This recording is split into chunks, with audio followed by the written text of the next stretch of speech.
Muy buenas tardes, estimados participantes. Reiterarles la bienvenida a esta sala, comentarles que la presente sesión se estará transmitiendo totalmente en vivo por todas nuestras plataformas digitales. Además, hay que tener bastante cuidado con nuestros dispositivos móviles porque se puede activar la opción rayar pantalla, al cual vamos a verlo como un desorden por parte de nuestros participantes y serán retirados de la sala. Así que tener bastante cuidado y durante la sesión de clases pueden activar la opción levantar mano para que puedan participar y también dejar sus preguntas mediante el chat de la presente transmisión. Sin más preámbulo, voy a dar el pase a nuestro ponente de esta noche, el abogado Sergio Emerson Chávez Panduro, quien es abogado penalista con maestría en ciencias penales por la Universidad Nacional Mayor de San Marcos y tenemos el honor de tenerlo esta tarde con nosotros y le damos la más cordial bienvenida y le brindamos el pase. Bienvenido, estimado doctor. Muchísimas gracias. Vamos a dar inicio, estimados participantes, a la sesión de clase del día de hoy. Ya ayer hemos hablado sobre algunas nociones genéricas, sobre los contextos relacionados, por ejemplo, a lo que viene a ser la redacción. Hemos hablado de la importancia que se tiene y cómo esto contribuye naturalmente a nuestra formación, ¿no? Cotidiana. Ya ayer les he mostrado un pequeño modelito sobre lo que viene a ser, por ejemplo, la redacción de las disposiciones de apertura a nivel del Ministerio Público, pero ahora les voy a mostrar lo que vendría a ser la formulación, por ejemplo, de una denuncia penal, vamos a formular una denuncia penal. ¿Por qué es importante aprender a formular adecuadamente una denuncia penal? Porque yo les comentaba el día de ayer que para que, por ejemplo, el fiscal decida la apertura de una investigación debería tener indicios o duda razonable de la presunta comisión del delito, ¿no? Esto a efectos de aperturar con la labor de investigación. Indicio o duda razonable para que el fiscal emita, digamos, una disposición de apertura. A veces el problema radicaba en que quien presentaba la denuncia lo hacía de manera en la cual su redacción no era la adecuada. Entonces, me planteaba cualquier cosa, pero finalmente no existía una redacción como debería de ser, ¿no? O sea, ponía cualquier cosa y finalmente esto generaba, pues, un problema a nivel de la lectura y luego naturalmente cuando uno empieza a leer decimos, bueno, ¿y ahora qué es lo que viene, no? ¿Qué hacemos con este caso que lo están poniendo a nivel de denuncia? Si nosotros vamos a hacer un pequeño previo para que citemos a la persona que presentó la denuncia y en base a ello podamos un poco esclarecer la presentación de la misma y se va analizando esos aspectos, ¿de acuerdo? Por eso es que la redacción termina siendo importante. Vamos a ver acá entonces un modelito. Arriba nos habla de la carpeta fiscal.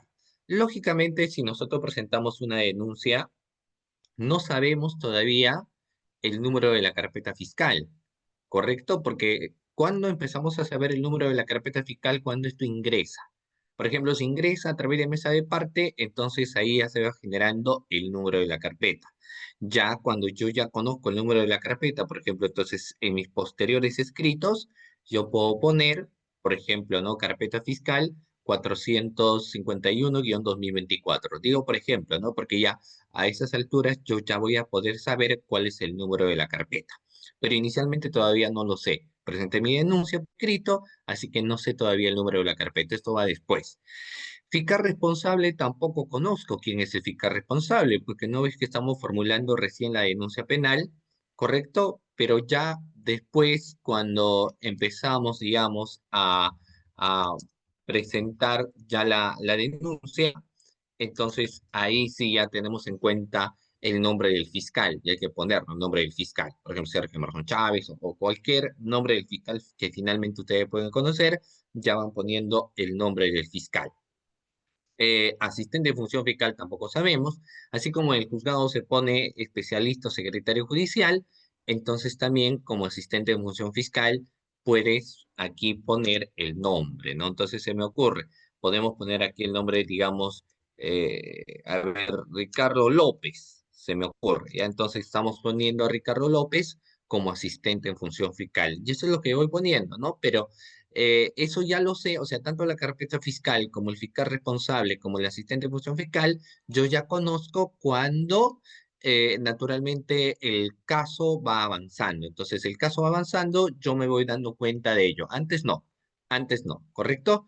Muy bien, ¿qué más va a venir? Bueno, hay que analizar luego otros tópicos importantes también, dentro de ello, por supuesto que sí, y lo que vamos a encontrar, digamos, es lo siguiente. Vamos a ir acá. Miren, acá les estoy mostrando un poquito esto. Bueno, eh, luego los imputados. ¿A quiénes imputamos el delito? Por ejemplo, acá ponemos una serie de ejemplos, ¿no? A quienes se le está imputando, por ejemplo, un delito. Ahora, ¿se recuerdan ustedes que, y les vuelvo a preguntar, era necesario tener que colocar el nombre de la persona a quien finalmente estamos imputando el delito? No, ¿verdad? ¿O sí? A ver, vamos con la pregunta. ¿Era necesario que yo ponga? No, ¿verdad? Muy bien, Karina. No es necesario que yo ponga el nombre de los imputados. Entonces, si yo no voy a poner el nombre, sencillamente acá pongo LQR que yo les comentaba, pero no voy a poner LQR, sino pondré los que resultan responsables, ¿correcto? Ya es el trabajo, en todo caso, del representante del Ministerio Público desarrollar los diferentes actos de investigación y en base a ello identificar al presunto autor o a los presuntos autores del hecho delictivo. Lo que cumplimos es poner en el caso de los imputados el nombre, ¿no? De forma genérica. Le reitero nuevamente, ya será en todo caso trabajo del representante del Ministerio Público poder identificar quién es el autor o los autores del presunto hecho delictivo. Pero yo ya cumplí al momento de poner los que resultan responsables. El delito. Bueno, eh, mm, quien presenta la denuncia puede poner el delito primigeniamente. O sea, tú presentas tu denuncia y pones el delito, pero no es que ese delito finalmente que va a ser materia de apertura de la investigación. Eso lo sabemos, ¿no? Porque puede haber variación y de hecho existe variación. O sea, de hecho presentas, por ejemplo, tu denuncia, se me ocurre, por el delito de colusión no significa necesariamente que el fiscal va a calificar por colusión o presenta tu delito por, digamos, homicidio calificado y no significa necesariamente que vamos a iniciar por homicidio calificado. Esto tiene variación, o sea, varía, ¿no? Por eso es que el fiscal tiene toda la potestad de hacer lo que ustedes conocen como la recalificación. ¿Han escuchado hablar de la recalificación? ¿En qué consiste la recalificación? Bueno, la persona que presenta su denuncia a veces presenta por muchos delitos, robo, hurto, violación, tocamientos indebidos, actos contra el pudor, o sea, me presenta la denuncia con todos los delitos por habidos o por haber dentro de lo que es el código. Pero reitero, no significa porque me está presentando todos esos delitos, significa necesariamente que yo voy a aperturar por todos esos delitos. Si yo no aperturo por todos esos delitos, significa que estamos haciendo la famosa recalificación, ese es recalificar el delito. No se olviden, recalificamos el delito. Entonces acá, bueno, pone usurpación agravada, puede poner todos los delitos más, ¿no? Escrito, ese es algo bastante importante por cuestiones de orden. Recuerden ustedes que es muy importante que el abogado sea ordenado. No puede existir un abogado desordenado. O sea, tal vez por su propia formación, etcétera, que son factores que obviamente no los voy a mencionar, pero hay personas que son muy desordenadas en su día a día, en su propia vida, no se organizan, improvisan, o sea, fatal, ¿no? O sea, yo no soy partidario, por ejemplo, de quienes son desorganizados. Uno tiene que ser muy organizado en las cosas que realiza, en las cosas que hace, siempre pro organización. O sea, soy un convencido que si no hacemos la cosa de manera organizada, simplemente pues estamos realizando cualquier cosa por hacer y creo que eso no es el objetivo. Hay que hacer las cosas dentro de los cánones de la norma, dentro de los cánones de la ley, sin improvisar, sino haciendo las cosas que corresponden. Yo creo que eso es importante. Entonces, quien va a presentar su escrito, acá tú presentarás, pues tu primer escrito será el uno ya, que es tu denuncia, por ejemplo, ¿no? Luego, dependiendo, tú presentaste tu denuncia, puede presentar más escrito, entonces pondrás dos, y es denuncia número dos, luego pondrás la tres, etcétera, obviamente estamos 2025 y aquí pondrás pues 2025. Entonces, fíjese que vas esquematizando lo que viene a ser tu sumilla para la presentación de lo que va a venir a ser tu denuncia, ¿ya? Vas presentando reiteradamente aquí lo que viene a ser tu sumilla para lo que va a venir a ser pues la formulación de tu denuncia, ¿no? ¿A quién vas dirigido? ¿A quién va dirigido una denuncia? Pregunta. A ver, vas a presentar una denuncia y te estoy poniendo como ejemplo, como pregunta. Usted presenta una denuncia y ¿a quién lo dirige? A ver, ¿a quién dirigen la denuncia, doctores? ¿Al policía? ¿Al juez? ¿A quién dirigen la denuncia? A ver, pregunta sencilla también, vamos, estamos, para quienes se están conectando, recién estamos hablando de la redacción de denuncia penal y yo les estoy preguntando ante quién se formula una denuncia. Porque ya hemos hablado de la sumilla inicial y ahora lo que les estoy preguntando, ¿a quién diriges tu denuncia? Y que incluso te estoy dando alternativas, al policía, al juez o al fiscal. ¿A quién presentas? Al fiscal, pues. ¿Cómo vas a presentar al juez tu denuncia? ¿Cómo vas a presentar al policía? Tú presentas al fiscal. Es verdad que puedes presentar a la policía, pero yo siempre recomiendo que presenta toda denuncia al representante del Ministerio Público. Parto de eso, siempre, siempre al Ministerio Público. Entonces pondré, por ejemplo, señor fiscal, y ahora, ¿a quién presentas tu denuncia? ¿Fiscal provincial, fiscal superior, fiscal supremo o FN? Porque a veces uno se confunde y dice, voy a presentar mi denuncia ante la fiscalía, pero la fiscalía es todo un esquema grande. Entonces, ¿a quién vas a presentar? ¿A FN, Fiscalía de la Nación? No, Fiscalía Suprema tampoco, Fiscalía Superior tampoco, vas a presentar ante la Fiscalía Provincial. Entonces, si presentas ante la Fiscalía Provincial, pondrás, pues, señor fiscal provincial penal, coordinador, si deseas, o sencillamente señor fiscal provincial penal de la Fiscalía Provincial Penal Corporativa de la Victoria, del INSE, y pones de turno porque tú no sabes finalmente a quién le va a tocar tu denuncia, ¿no? Entonces, vas a tener que poner ahí tus nombres completos. A ver, vamos a ver, digamos que yo estoy poniendo la denuncia, entonces yo presento mi denuncia y aquí pondré pues mis datos completos, ¿no? Entonces presento mi denuncia y tengo que redactar mis datos completos. Por ejemplo, Sergio Emerson Chávez Panduro, identificado tu número tal, no sé, se me ocurre, a ver, eh, DNI 70 48 57 92, por ejemplo. Entonces estoy poniendo el número de documento nacional de identidad. ¿No? Yo, Sergio Emerson Chávez Panduro, identificado con documento nacional de identidad, número tal, con domicilio real, ubicado, por ejemplo, ya acabamos de leer, calle Mariscal Sucre, digamos, 851, el distrito de Monsefú, provincia de Chiclayo.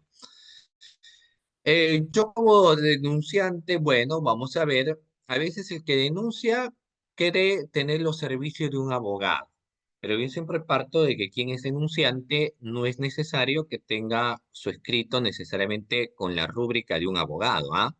O sea, las cosas son así. O sea, no es necesario que cuando presentas una denuncia penal haya la firma de un abogado.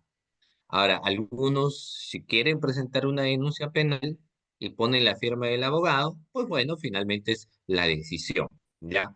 Ahora, ¿qué es lo que recomiendo? Bueno, en realidad depende, ¿no? Depende. Una denuncia penal lo presenta el Ministerio Público y depende de la situación de parte agraviada. Ahora, naturalmente, si es en el caso de los delitos contra la administración pública, por ejemplo, delitos de corrupción de funcionarios, entonces quien asume, por ejemplo, en esos casos como parte agraviada, viene a ser la Procuraduría Pública especializada en delitos de corrupción de funcionarios, ¿correcto? Entonces, bueno, digamos que no es el caso de los delitos de función, sino se trata de otros delitos, entonces es suficiente, pones tu domicilio real, pero también pones tu domicilio procesal. Bien claro, bien señalado, como ustedes pueden observar aquí, se está poniendo incluso en negrita, ¿no? Se pone en negrita, subráyalo, o lo pones en mayúscula, ¿no? Luego pones tu correo electrónico, y aparte, ¿qué otra cosa más pondrían a ver ustedes? A ver, son parte agraviada y les estoy preguntando en su escrito de denuncia que tienen que presentar, ¿ah? A ver, ustedes están presentando su denuncia. Pregunta, vamos. Presentan su denuncia, se están identificando, están señalando su domicilio real, que se entiende que es el obrante en su ficha RENIEC, o tal vez otro finalmente sea real. Luego el domicilio procesal, donde de ser posible tendrán que señalar que ahí es donde se va a tener que notificar todos los actuados que se desarrollan dentro del Ministerio Público. Toda la actividad que se desarrolla dentro del Ministerio Público te van a tener que notificar al domicilio procesal. Ya, luego señalas correo electrónico. ¿Qué más estará faltando, doctores? A ver, pregunta, ¿qué más pondrían en su escrito como denunciantes? Vamos, ¿qué más van a presentar? Claro, muy bien, Sandra, muy bien, Ana. ¿Qué van a presentar? Acá, número de celular. ¿No? Ahí pone el número de celular, 997-5880-13, por ejemplo. Ya, ese es el número de celular. Aparte del número de celular, ¿qué más? Algunos ponen casilla electrónica, pero eso es más a nivel del juzgado, no es necesario. Pones tu celular, pero vamos a ver qué más van a poner. Ah, muy bien, puedes poner tu WhatsApp, porque hoy en día el WhatsApp se ha vuelto un medio a través del cual uno realiza coordinaciones, se comunica, entonces vas poniendo ahí el número de WhatsApp, ahí lo tienes, ¿no? Pero aparte de eso también, bueno, el SINOE o la casilla electrónica. O sea, todos los datos por haber. Pero lo que sí debes tener en cuenta es que todos los actos de investigación, como parte agraviada, se te va a notificar al domicilio procesal. Hay personas que solicitan que la notificación sea al domicilio procesal y al domicilio real. Ahora, lo cierto es que va a depender mucho del fiscal. O sea, lo que se entiende es que si tú te apersonas al proceso, entonces, toda notificación que voy a formular, lo voy a formular a tu domicilio real o procesal. A ver, pregunta, ¿a dónde van a presentar, doctores, cuando alguien presenta un escrito y señala domicilio procesal y domicilio real, ¿a cuál notificas? Los actos de investigación. ¿A cuál notifica? ¿Procesal o real, doctores? ¿A cuál se notifica? ¿Al domicilio? ¿El domicilio real? ¿Cómo van a notificar al domicilio real? Jalado el curso, jalado. ¿A cuál notifican? ¿Al domicilio? Al domicilio procesal, pues por eso me está consignando el domicilio procesal. Entonces, si me pide que notifique al domicilio real y procesal, lo que yo le voy a decir es, bueno, depende mucho del fiscal. Podría decir, no, se ha señalado el domicilio procesal y para efectos de las notificaciones de los diferentes actos de investigación, pero que se puedan naturalmente notificar, siempre va a ser el domicilio procesal. Entonces, no al lugar. Pero hay otro que dice, no, no hay que hacernos problemas, porque finalmente si también está peticionando que le notifiquemos al domicilio real, entonces, bueno, finalmente es la decisión del fiscal, entonces también va notificando al domicilio real. Pero, porque finalmente es una decisión del fiscal, lo que sí queda claro es que siempre, pero siempre, y siempre, siempre, siempre, se va a notificar al domicilio procesal, ¿ya? Bueno, sigamos. Acá tenemos, después de que nos hemos identificado, porque lógicamente acá lo que hemos hecho es señalar todos nuestros datos, ¿correcto? Como persona que señalamos domicilio procesal, también podemos lógicamente aquí señalar que presentamos la denuncia, ¿no? Tú te presentas y podrías ahí señalar, designo como mi abogado a tal o cual persona si deseas. Si no, no hay problema, usted no necesita de un abogado y presenta su denuncia penal, sin necesidad de un abogado, ¿ya? Luego de aquí, vamos a ver,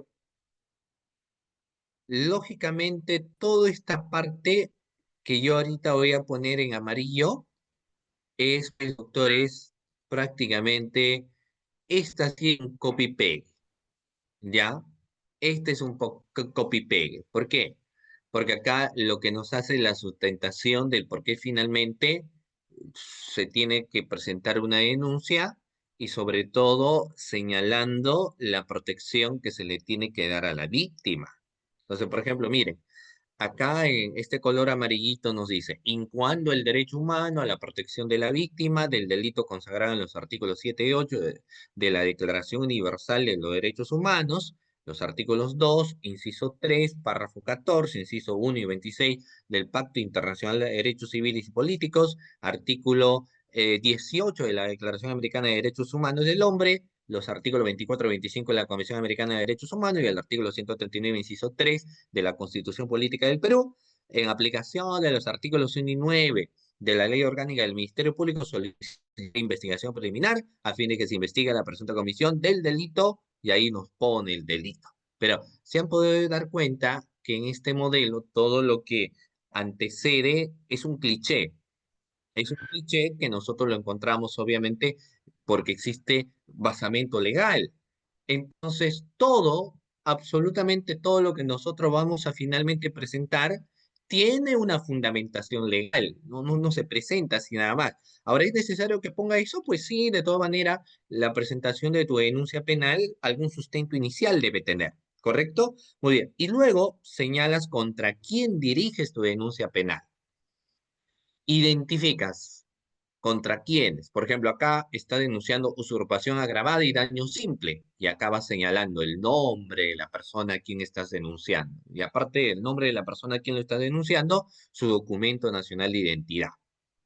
Si son dos, bueno, los dos, nombre completo y también su documento nacional de identidad, ¿no? Entonces, pones todo el nombre completo. ¿Correcto? Muy bien.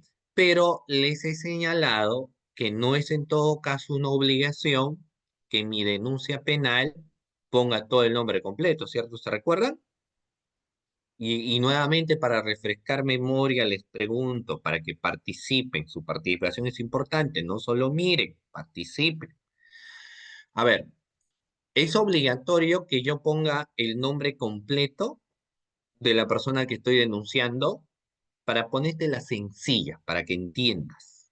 A ver, ¿es una obligación que mi denuncia ponga el nombre completo? ¿Identifique necesariamente a la persona cuando presento mi denuncia, doctores? ¿Es una obligación o no? A ver. Ujú. Cuando presento mi denuncia, ¿es una obligación poner el nombre completo de la persona que estoy denunciando? No, pues no necesariamente, no.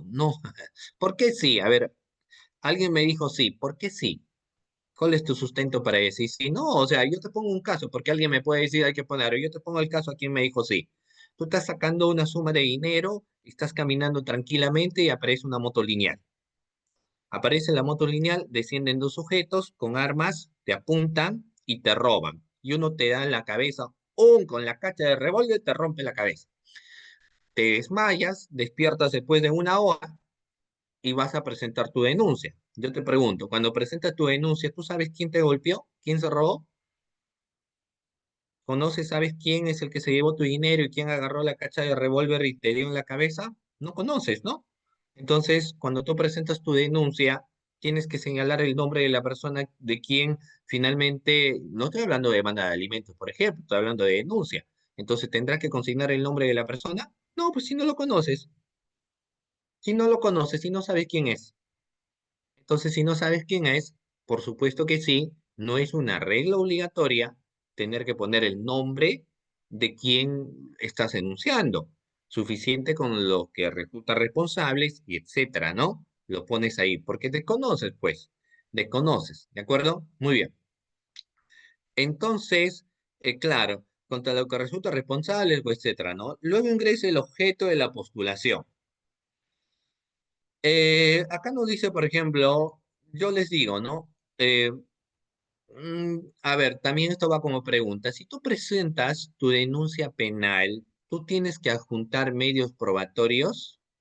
A ver, les pregunto, estimados participantes, ¿presentan una denuncia penal? O denuncia, digo denuncia penal porque algunos todavía que son estudiantes, así como para que me entiendan, ¿no? Porque obviamente denuncia es denuncia, no es que exista una denuncia civil, pero si digo denuncia penal es para que me entiendan.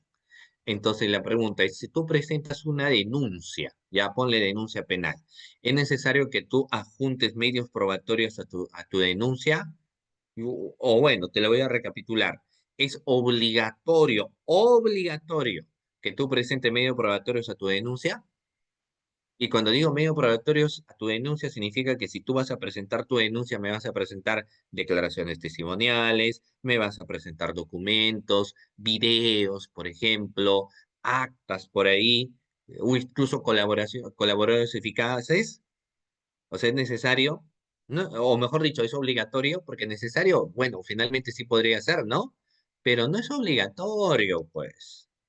No es obligatorio, o sea, si tú por ahí presentas algunos medios probatorios, bueno, ¿no? Tal vez un video, tal vez, no sé, un documento, se me ocurre, ¿no? O incluso consignas nombre de testigo, pues enhorabuena, pero finalmente no se olviden que eso va a ser objeto de valoración, aparte, o sea, a pesar de que el contexto de valoración se desarrolla pues en juicio oral, pero finalmente en un primer momento, si tú estás presentando, lo que nosotros tenemos que hacer es analizar, vamos a ver, vamos a investigar, porque yo qué garantía tengo si finalmente no me estás presentando medios probatorios que son falsos, ¿no? Entonces no es necesario, ¿ya? Ahora, si puedes presentar, enhorabuena. Si no, no. Pero existen las famosas cuestiones previas que sí, por ejemplo, podrían ser interesantes y que necesariamente sí, por un aspecto de cuestión previa, lo debemos consignar. Y te voy a poner como ejemplo, ya. Es un delito regulado en el artículo 149 del Código Penal. ¿De qué delito hablamos, doctores? 149 del Código Penal. Delito de 149 del Código Penal, delito de omisión, ¿omisión a qué? Omisión a la asistencia. Artículo 149 del Código Penal, omisión a la asistencia familiar. Delito de omisión a la asistencia familiar. Ahora, al ser un delito, bueno, hay que investigar, pero y ahí ingresa estos aspectos importantes de la cuestión previa. Para yo poder investigar un delito de omisión a la asistencia familiar, por cuestión previa, ¿qué necesito? ¿A quién me dice, Y le ponemos 20 calificaciones, le exoneramos de los exámenes, por ejemplo. ¿Cuál es el requisito previo para yo poder iniciar una investigación por omisión a la asistencia familiar? ¿Quién me dice? O es que sencillamente alguien inicia, fíjense ustedes, la investigación por omisión a la asistencia familiar y dice, bueno, inicio la investigación y punto, recabo los elementos de convicción, no, pero ya, pero ¿qué se necesita? Ya, se necesita, ya, que no pague quien tiene la obligación de hacerlo el juzgado remite copias, ya, pero ¿eso cómo se llama? Partida de nacimiento, no.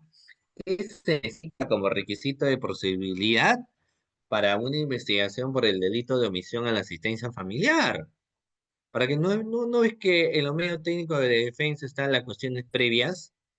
No, no tampoco el apercibimiento, no. ¿Qué se necesita? A ver, ya, para no digan, para iniciar una investigación por el delito de omisión a la asistencia familiar, un requerimiento de pago de los devengados. Un requerimiento del pago de los devengados, porque finalmente la omisión es que nos incumple el requerimiento. Entonces, como regla de procedibilidad, necesito ahí sí, aparte que me vas a contar los hechos y demás cuestiones que podría haber, pero necesito dentro del objeto de postulación, por ejemplo, lo que es el requerimiento de pago de los devengados. Si no existe requerimiento de pago de los vengados, planteamos una cuestión previa. Necesito esa documentación para que recién inicie la investigación por omisión a la asistencia familiar. ¿Correcto? ¿Está bien? Ya. Bueno, ahí sí. ¿De acuerdo? Luego ingresa la fundamentación fáctica. La fundamentación fáctica, estimados participantes, es la fundamentación de los hechos. ¿Ya? ¿Los fácticos qué son? Los fácticos son ya, no, Anderson me dice una sentencia de alimentos. Sí, pero más que la sentencia de alimentos, que obviamente es un requisito previo, que luego lo vamos a ver, pero luego de esa sentencia de alimentos, no es porque, fíjense ustedes, y algo bastante interesante a raíz de lo que en todo caso me dice Anderson, porque miren, si yo tengo una sentencia de alimentos, o sea, te pongo la situación de esta manera, ya hay una sentencia de alimentos donde se establece el monto de la pensión que se tiene que cumplir. incluso la la cuenta bancaria, etcétera. O sea, todo se encuentra establecido ahí dentro de lo que viene a ser la sentencia de alimentos. El obligado se entiende que tendrá que cumplir esta sentencia de alimentos, ¿correcto? Tendrá que cumplir la sentencia de alimentos, pero si el obligado incumple un mes, dos, tres, cuatro, cinco, seis, siete, ocho, el tiempo que fuera, y la demandante nunca comunica al juez, ¿podríamos estar hablando de una omisión a la asistencia familiar? Mi pregunta es técnica. Hay una sentencia de alimentos. El obligado incumple con la sentencia de alimentos. La denunciante no comunica al juez absolutamente nada. Yo te pregunto, ¿estamos ante un caso de omisión a la asistencia familiar? ¿Estamos o no estamos ante un caso de omisión a la asistencia familiar si no cumple con la sentencia? A ver, mi pregunta es esa, ¿estamos o no estamos?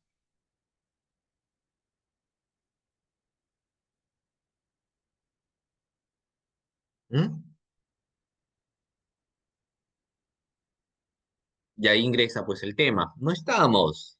No estamos ante un delito de omisión a la asistencia familiar, porque la única forma de estar ante el delito de omisión a la asistencia familiar es cuando nosotros incumplimos con el requerimiento por parte del juzgado. Y para que el juez tenga conocimiento de dicho requerimiento, tendríamos que ponerle el conocimiento al juez de que al juzgado, ¿no?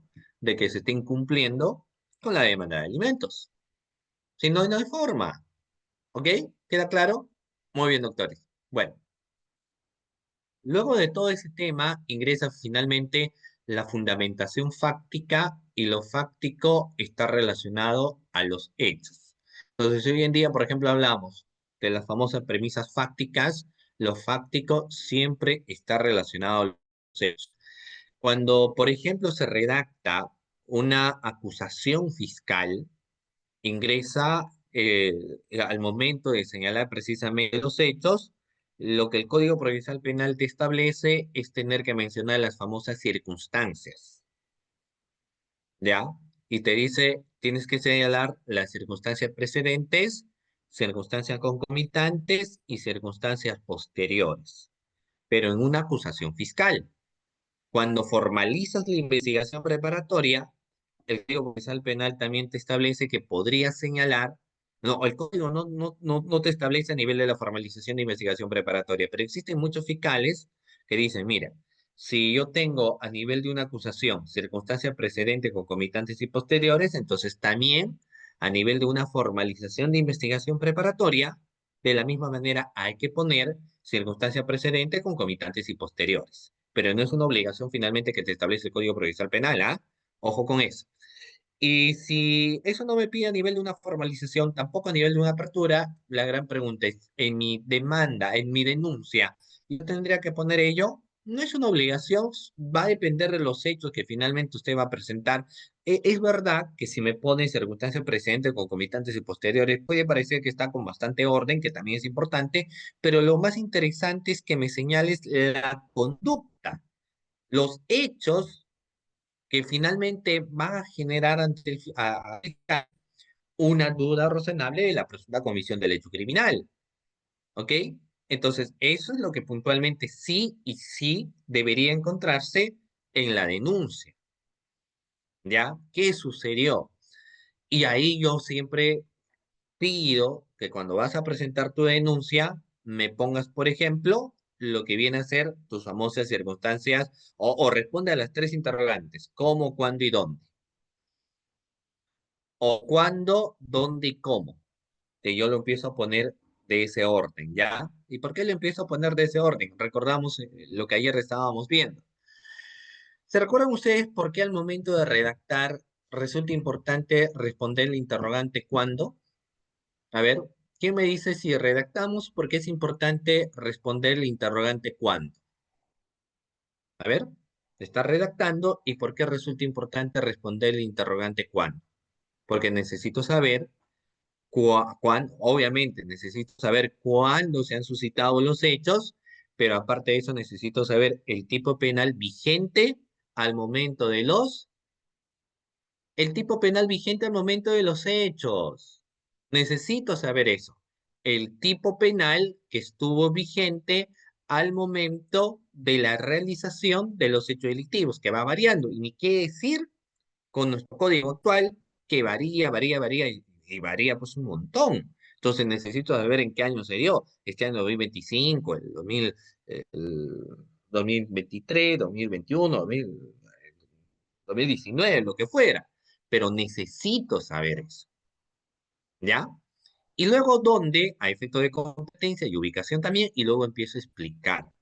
Bueno, una denuncia lo puedes redactar en primera persona, pero si tú eres el abogado quien está presentando la denuncia, entonces tu redacción será en primera o tercera persona.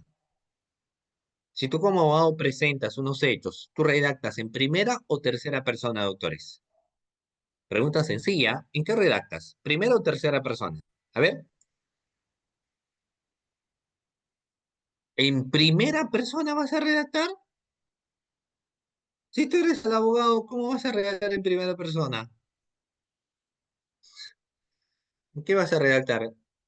En primera persona no redactarías, si tú eres el que está poniendo tu denuncia, entonces tú dices, a mí me pasó esto, me pasó lo aquello, me pasó lo otro, o sea, ahí tú pones.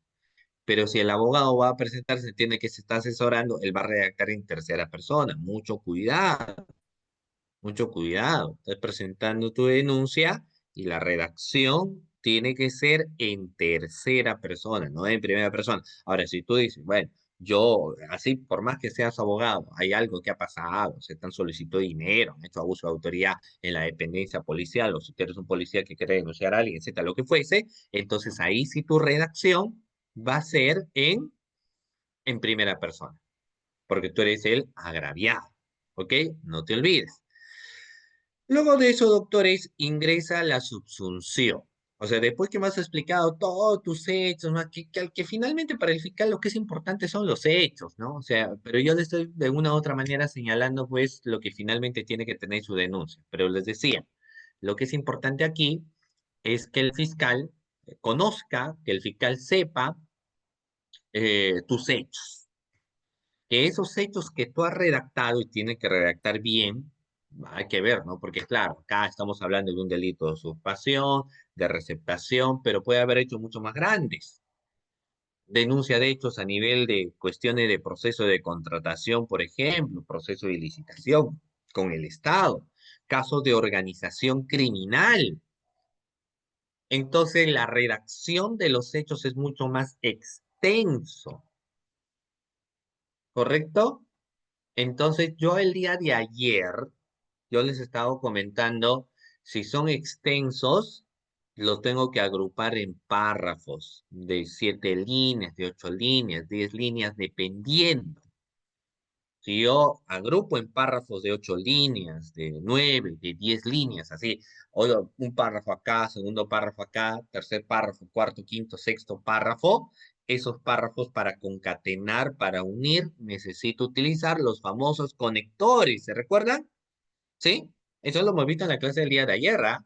Yo tengo que utilizar los conectores. Y los conectores, o si prefiere llamarlos los conectores lógicos, precisamente entrelazan un párrafo que se entiende que tiene una idea con otro párrafo, van entrelazando. Por eso es que la recomendación que se daba también era saber y dominar la mayor cantidad de conectores lógicos. Ya en las PPTs y demás que ustedes iban a tener, lógicamente ahí van encontrando la mayor cantidad de conectores lógicos que te van a permitir agrupar un párrafo con otro párrafo para mejor entendimiento. ¿Correcto? Muy bien. Después que se han narrado los hechos en tu escrito de denuncia, ingresa lo que se conoce como la subsunción o calificación. Finalmente, el que presenta la denuncia pues no hace calificación, ¿ya? Entonces lo que puedes poner es subsunción. Porque ¿quién califica? Ahí yo te voy a preguntar, ¿quién técnicamente en un proceso de investigación se encarga de calificar? Alternativa A, la policía. Alternativa B, el representante del Ministerio Público. Y alternativa C, el juez. A ver, ¿quién se encarga, ojo con lo que estoy señalando, de hacer una calificación? ¿El policía? ¿El fiscal o el juez? ¿O los tres? A ver, ¿quién se encarga? El fiscal, pues el representante del Ministerio Público, el fiscal hace una calificación sin perjuicio de no desmerecer. ¿El juez hace calificación? ¿En qué parte del Código Procesal Penal establece que el juez hace calificación? Estoy hablando de la presentación de una denuncia. ¿El juez cómo va a hacer calificación? No. Vamos a ver. Entonces, lo que yo les estoy señalando, estamos hablando de redacción. Estamos hablando de redacción. Entonces, redacción de una denuncia. Quien hace la calificación, en este caso, es el representante del Ministerio Público, que lógicamente la persona presenta su denuncia penal o su denuncia, si prefieres llamarlo de esa manera, ya va señalando pues cuáles van a venir a ser el posible delito que se habría cometido. Entonces, hacen una calificación en su denuncia o una subsunción. ¿Ya? Subsumirse no es otra cosa que encuadrar los hechos en un determinado tipo penal. Eso es la subsunción. Encuadrar los hechos ahí en un determinado tipo penal, se va subsumiendo la conducta. Esa es subsunción. ¿Correcto? Entonces, vamos a ver en qué se encuadran estos hechos. Tú me pondrás ahí, hay algunos que ponen ahí el bajo jurisprudencial, señalan doctrinas, y hay personas que en su denuncia penal pues te denuncian todo el código: violación, tocamientos indebidos, trata de personas, organización criminal, lavado de activos, corrupción de funcionarios, todos los delitos. Ahora yo te voy a preguntar, si en la denuncia te están presentando todos los delitos, ¿usted como fiscal apertura por todos los delitos? A ver, te pronuncias por todos los delitos y dices, este delito va, este delito no va. El denunciante te presenta, por ejemplo, un promedio de 15 delitos. Ahora, fíjese con lo que yo te estoy preguntando. El denunciante presenta 15 delitos. Usted va como fiscal, ¿tiene que pronunciarse por los 15 delitos? A ver, no, pues obviamente que no. Existe una fiscal, claro. ¿Cómo te vas a pronunciar por todo? Porque el fiscal hace algo que se llama la red. ¿Cómo se llama, doctores? El fiscal hace algo que se llama recali. ¿Cómo se llama? Recalific- Ya más datos no le puedo dar tampoco, ¿ah? Calificación no. El fiscal hace una recalificación, todo completo. El fiscal hace una recalificación. Claro, eso finalmente, te hemos dicho, el fiscal dice, bueno, me ha denunciado lavado, crimen, etcétera. A menos A menos que naturalmente en la presentación de la denuncia, si encontremos ciertos sucesos, que me está denunciando varias cosas, entonces es verdad que encuentro determinados hechos que sí colindan con temas, por ejemplo, de lavado de activos, con temas de organización criminal. Entonces, si yo advierto que esos casos no puedo hacer recalificación, entonces el extremo de esos hechos se deriva. Si, por ejemplo, yo soy fiscalía especializada en delito de corrupción de funcionarios, entonces me llega un extremo donde me habla de ciertos actos donde se evidenciaría la posible configuración del delito de lavado de activo. Entonces, si advertimos la posible configuración de lavado de activo, doctores, lo que uno va a hacer, ¿qué hacemos en esos casos? Presunta comisión de lavado de activos. No eres competente porque tú eres una fiscalía anticorrupción. ¿Qué harás sobre esos hechos? Lo vas a derivar. Va a haber una derivación de estos hechos, ¿ya? En esos casos en concreto. Muy bien, vamos a ver. Hay que tener claro, se deriva, vamos a derivar estos hechos. Derivamos. Entonces la fiscalía hará una derivación, aperturará, hace una apertura de la investigación y en algún punto donde establece que en la denuncia también se consigna determinados hechos relacionados, por ejemplo, al marco de configuración del delito de lavado de activo, posible configuración, al no ser competentes, porque eso es una fiscalía de corrupción, entonces derivas ese extremo, se deriva ese extremo a las fiscalías especializadas en lavado de activo, porque lógicamente tomen, pues, en este caso, conocimiento y en base a las atribuciones y potestades que ellos puedan tener, harán lo que consideran pertinente, realizarán lo que consideran necesario. Lo que el caso concreto es que cumpliste con la derivación, señor. ¿Era claro? ¿Sí? Ok. Entonces tenemos ello, la subsunción, el tipo penal, el artículo, ustedes pueden ver. Por ejemplo, acá ha sido el delito pues contra el patrimonio en la modalidad de usurpación agravada. Muy bien. Y luego vamos teniendo pues no otros aspectos más, el artículo 202 usurpación, artículo 204 formas agravadas de usurpación, artículo 205 daño simple, y ahí vemos, ¿no? Y acá nos van señalando en todo caso, doctores, todito ello, todo ello, bien jurídico, consumación. Ok, pregunta, todo lo demás que es el que a veces cuando uno lee la denuncia, entonces lee la denuncia y se da cuenta pues de que a veces en la denuncia que tiene un promedio de 50 hojas, 48 hojas relacionadas al delito.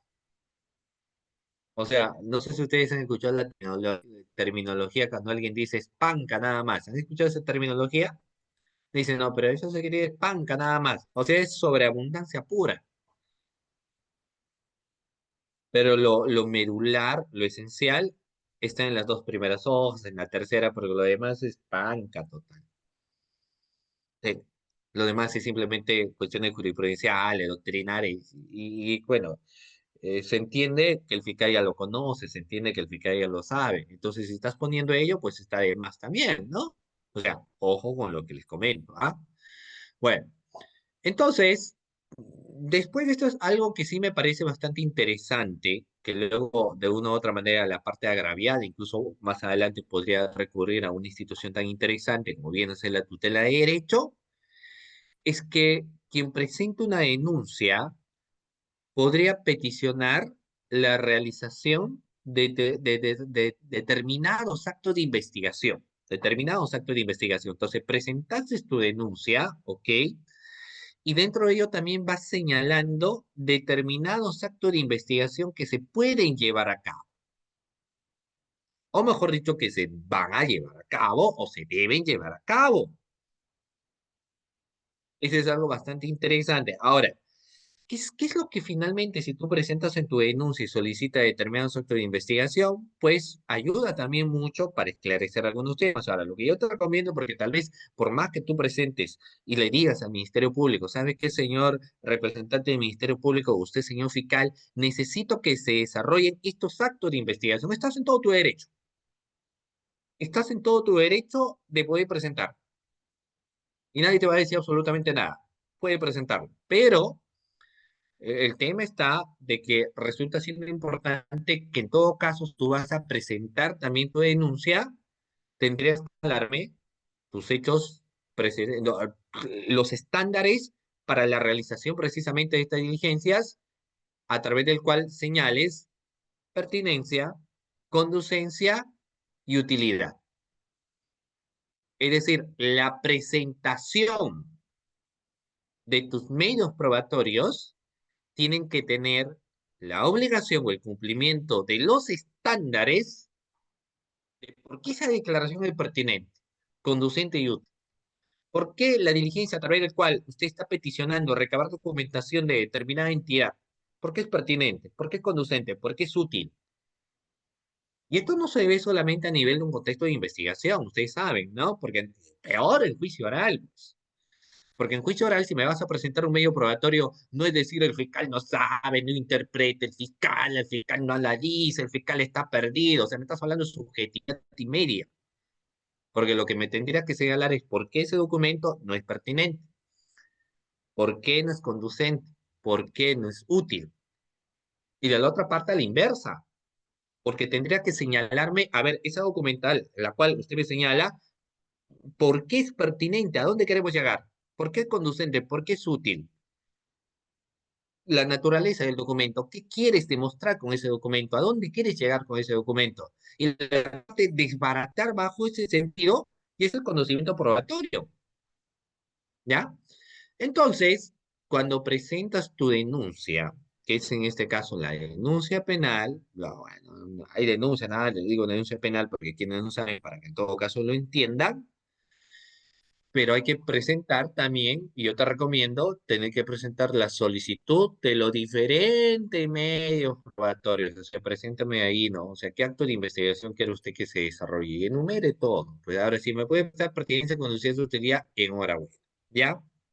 Eh, Luego algunos ponen en el primer otro sí digo, ya les dije que no es obligatorio el medio probatorio, pero sí puedes tener el primer otro sí digo, entonces pones adjunto como anexo los siguientes documentos. Por lo general, bueno, sí es verdad que lo que sí tiene que ir es copia de tu documento nacional de identidad o llames en este caso tu DNI. O sea, eso sí, a todas luces tiene que ir. Copia del documento nacional de identidad. ¿Qué más? El original también de lo que es la partida electrónica, al número por 022 45 36, emitido por la SUNAT, por ejemplo, copia certificada de acta de constatación policial, digamos. O sea, depende, esto va a variar dependiendo de los hechos, ¿ya? En el siguiente otro sí digo, bueno, acá ya les he señalado, a veces el denunciante dice abogado. Entonces, la parte agraviada designa un abogado al letrado tal o al abogado tal, nombre completo, con registro tal, domicilio procesal, ¿correcto? Y ahí puedes consignar todos los datos más. Dentro de tu mismo escrito de denuncia puedes peticionar lectura, solicitud de copias. No, no te recomiendo tanto porque no sabemos. Estás presentando tu denuncia y finalmente todavía nosotros no sabemos si es que va a proseguir tu denuncia. Eso es algo también que hay que señalar, ¿no? Porque tú presentas tu denuncia, pero no significa finalmente que como presentaste, esto va a seguir el curso, ¿no? Existen posibilidades de que el fiscal, por ejemplo, decida archivarlo preliminarmente. Y si lo archiva preliminarmente, pues doctor, no hay ningún problema. Fue finalmente la decisión que optó el fiscal, ¿ok? Si no, vamos a seguir el curso. ¿Correcto? Bien, doctor, y al final tu nombre completo y tu firma. Tal cual obra en tu ficha RENIEC. Y ahí va tu firma. Tal cual obra en tu ficha RENIEC. Ok, doctor, y a ver, a los de la clase Zoom. Claro, ¿alguna pregunta aquí sobre la presentación de su denuncia? A ver, me van señalando. ¿Todo claro? ¿Dudas? ¿Dudas, doctores? ¿O todo claro?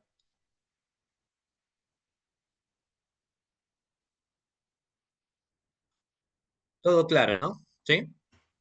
Si tienen dudas, lo pueden hacer. A ver, me confirma en el chat, doctores. ¿Todo bien?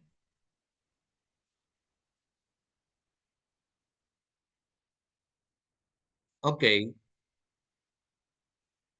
ok, doctores. Perfecto. Entonces, vamos a continuar, estimados participantes. ¿De acuerdo?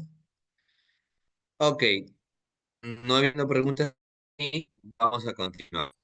Vamos, doctor Isabel, vamos a continuar.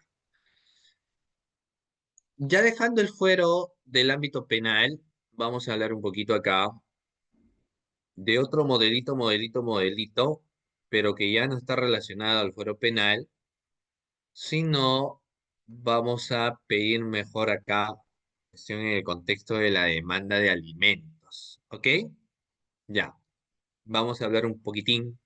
A menos que haya pregunta, me dice, todo bien, Sandra. Excelente, Sandra, muy bien, todo bien. Acá vamos a visualizar este escrito que está relacionado ya a una demanda de alimentos. Dejamos el fuero del derecho penal para pasarnos al fuero del derecho, en este caso civil. Primero, quiero preguntarles si logran visualizar el escrito. A ver, a través del chat me van confirmando si logran visualizar el escrito. El escrito si lo han visualizado. El escrito actual, ¿logran ver? ¿Sí? Ahí les tiene que aparecer expediente, escrito, etcétera, ¿ya? Muy bien. Ok, correcto. A ver, vamos a ver acá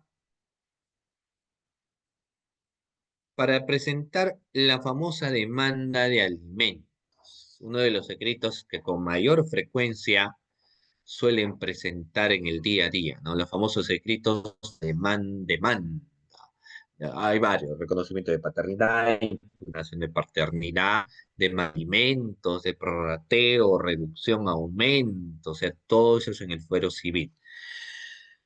Para hablar un poco de las cuestiones de alimentos o demanda de alimentos y para presentar lógicamente un escrito, también yo debo tener en cuenta algunas cuestiones importantes, ¿de acuerdo? Por ejemplo, ¿qué se entiende por una demanda de alimentos? ¿O qué es lo que hablamos o qué es lo que pasa cuando hablamos de alimentos, doctores? A ver, ¿qué son los alimentos? ¿Qué son los alimentos? Los alimentos, doctores, es todo lo indispensable para el sustento del alimentista.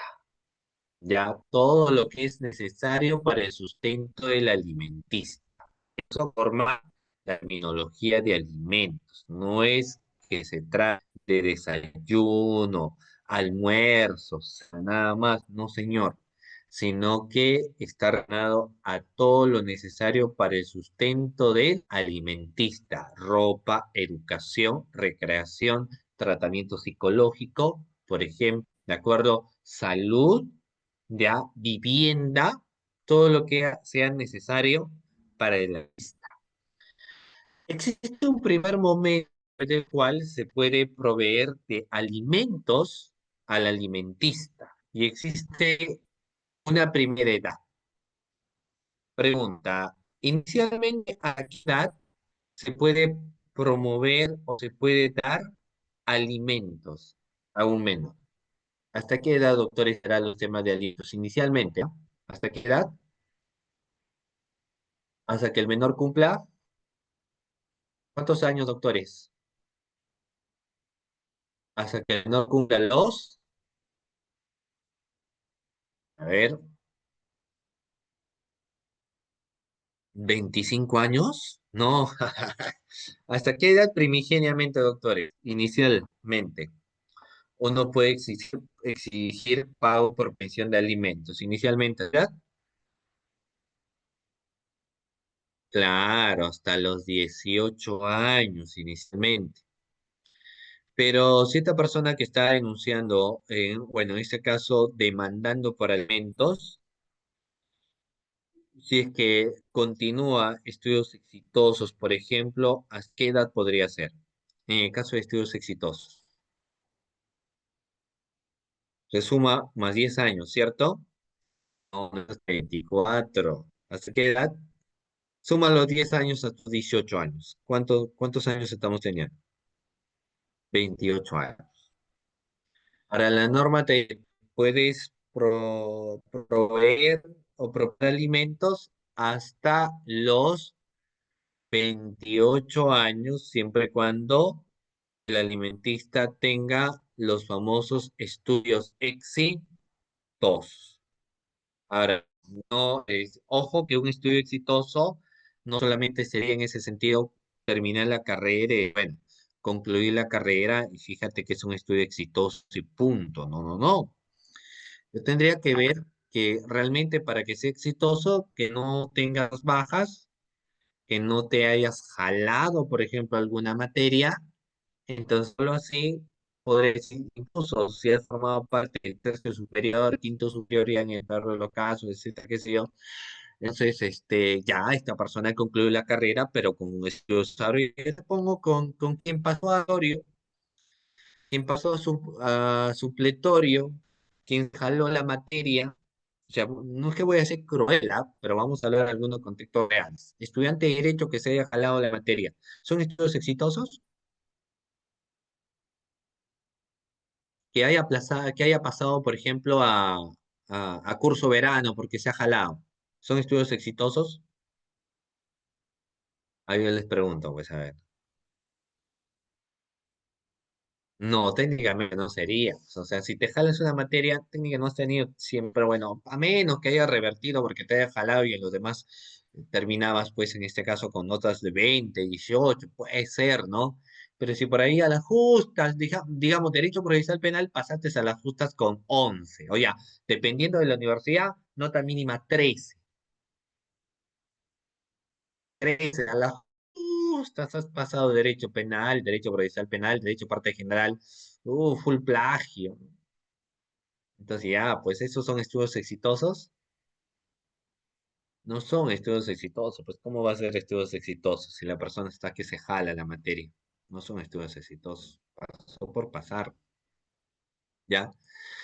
Entonces, bueno, la norma como no te dije, pues a ver, pruébame cuáles son los estudios exitosos, la gran mayoría en la realidad lo que hace es presentar un escrito y en el escrito que están presentando, por ejemplo, doctores, lo que hace básicamente es señalar lo siguiente, ¿no? Presentar un escrito y lo que hacen, pues, doctores en el escrito es señalar básicamente lo que vienen a ser, por ejemplo, sus ingresos económicos, ¿no? O sea, se ha matriculado a tal curso, se ha matriculado a tal taller, y fuera de eso, doctores ya no te señala, y se va considerando como si fuera, por ejemplo, esto, ciertos estudios exitosos, pero en realidad no es un estudio exitoso. Pero la norma, pues hecho la ley, hecho la trampa. Entonces, si la norma no te establece ello, pues bueno, no sé qué te puedo decir. Si la norma no lo señala como tal, entonces vamos teniendo algunos problemas, ¿ya? Muy bien. Entonces, son situaciones que suceden, ¿ok? Ya, ¿qué otras cosas más debo tener en cuenta? Pregunta, ¿hasta qué porcentaje puedo solicitar por pago de pensión de alimentos? Por concepto de pago de pensión de alimentos, doctores, ¿hasta qué porcentaje? A ver, pregunta, ¿hasta qué porcentaje puedo solicitar el pago por concepto de pensión de alimentos? ¿Hasta?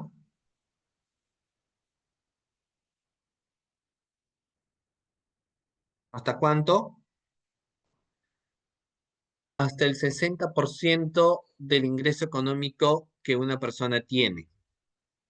Entonces sí puedo peticionar hasta el 60% de los ingresos. ¿Y por qué también se pide esto? Porque depende mucho de las necesidades del obligado, perdón, de las necesidades del alimentista. Y obviamente el alimentista necesita muchas cosas, sobre todo cuando está en sus primeros años de vida, ¿no? Pero no solamente se va a ponderar de esa manera, porque también depende mucho de las posibilidades económicas que tiene en este caso el obligado, ¿ya? Posibilidades económicas, reitero nuevamente, doctores, que tiene el obligado y las necesidades que en todo caso tiene el alimentista. Entonces vamos ponderando, por un lado, posibilidades y por el otro lado, necesidades. Y en base a ello se va a determinar, ¿correcto? Pero bueno, vamos acá al escrito. El número del expediente podemos poner, lógicamente, igual lo mismo que en el caso de la denuncia, porque no se dan cuenta que en la denuncia tampoco yo sabía cuál es el número en todo caso de la carpeta fiscal. Todavía desconozco, ¿no? El número de la carpeta fiscal, eso lo veremos más adelante. Entonces no pongo absolutamente nada, ¿ya? Porque desconozco, pues no sé. El escrito, que en todo caso, cuando se trata de una demanda de alimentos, por lo general será escrito número uno, especialista legal, tampoco no lo sé, no sé quién será, pero sí tendré que poner la sumilla, que en todo caso es el pedido que vamos a formular. La sumilla, doctores, es el petitorio y lo que se está pidiendo en este caso en concreto es demanda de alimentos, ¿ya? Al cuaderno principal, entonces todo lo que se encuentra aquí son datos, doctores, iniciales que tiene que tener mi escrito, ¿ya? Reitero, número de expediente, el escrito técnicamente, el especialista legal, la sumilla que establece demanda de alimentos y por supuesto que sí, el cuaderno principal. Va a variar mucho porque recuerden que el lugar donde yo tengo que presentar, ¿a qué lugar, doctores, yo presento? ¿A qué lugar se presenta, doctores? ¿A qué lugar presentamos, doctor, esta demanda? ¿Ante qué, a qué juez, a qué juzgado de paz presentamos? A ver, ¿a quién presentamos, doctores? ¿De quién yo tengo que ver el domicilio? ¿El domicilio de?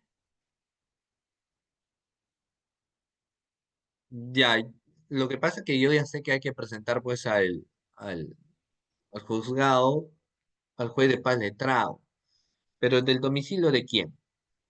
¿De quién? El domicilio del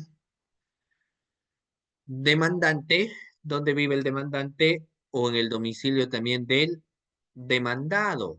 Entonces yo tengo que ver eso, ¿no? Dónde queda el domicilio del demandante y dónde naturalmente queda el domicilio también del demandado. O sea, yo tengo que ver eso, ya no se olviden. Entonces acá estamos poniendo, señor juez de Palestrado, por ejemplo, de San Juan del Lurigancho, ¿ya ok? Acá nos dice Pepita, ya manera de ejemplo, identificado. Ahora, si Pepita está presentando demanda de alimentos, ¿cuáles son los datos que yo tengo que consignar de Pepita? A ver, algo tengo que consignar de Pepita, ¿cierto? ¿Y qué datos consigno de Pepita? ¿Qué digo? ¿Qué consignamos de Pepita, doctores? Su, a ver, de Pepita, ¿qué tenemos que consignar? En su demanda de alimentos, ¿qué consignamos? Sus datos, pues claro, se basa señalando de Pepita y de Pepita tenemos que señalar sus datos. Y dentro de sus datos, ¿qué vamos a ver? El documento nacional de identidad, o llámese en este caso, por ejemplo, el famoso DNI, ¿no? DNI, documento nacional de identidad, ahí ponemos, ¿qué más? Su domicilio real, donde vive Pepita, correcto, acá nos dice, por ejemplo, domicilio real en San Martín, Amplio Cam, 52 Manzana J, lote 3, ¿no? Luego el distrito, San Juan del Lurigancho, por ejemplo, provincia de Lima, luego el departamento, después de haber señalado estos datos iniciales, ¿qué es lo que tenemos que poner también, doctores? O sea, yo he consignado datos iniciales. ¿Y qué más ponemos? Ante usted, con el debido respeto, me presento y digo. ¿Ya? Siempre hay que dirigirnos al juez o cuando presentamos un escrito, siempre nos dirigimos con respeto. ¿Qué es lo que vamos a señalar acá? Que finalmente es el petitorio. Aquí en el petitorio, doctores, vamos a establecer lo siguiente, es el pedido que hacemos. No dice, que en plazo, o sea, nos dice que en plazo con la presente demanda de alimentos, así nos dice, en plazo con la presunta, con la presente demanda de alimentos, que eso es lo que finalmente señala, ya, pero aquí en plaza, de qué forma en plaza, lo vamos a señalar a continuación, ya. Me dice, por ejemplo, lo siguiente.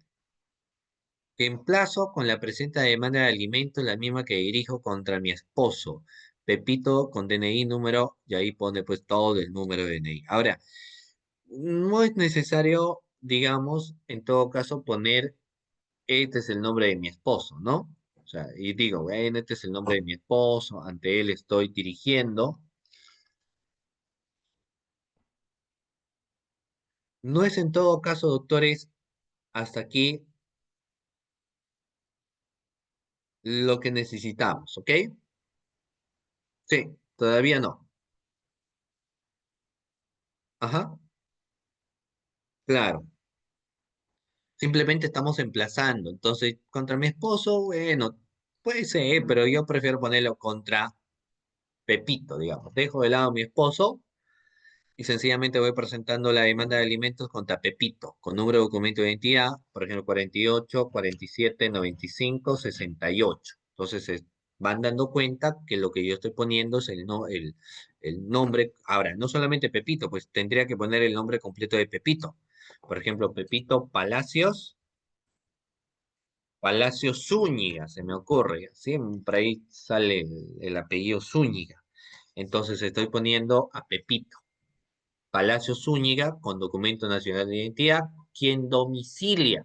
Presenta tu denuncia, domicilia ¿dónde? En la Asociación de Viñas, Señor de los Milagros, Manzana B, lote 11A, Distrito de Ancón, provincia de Lima, departamento de Lima. Efectos, ahora, yo siempre recomiendo, porque finalmente está señalando el domicilio que obra en su ficha RENIEC, pero acá pongo todos los domicilios que sean posibles también. Y hay una regla importante para demandar en todo caso los alimentos.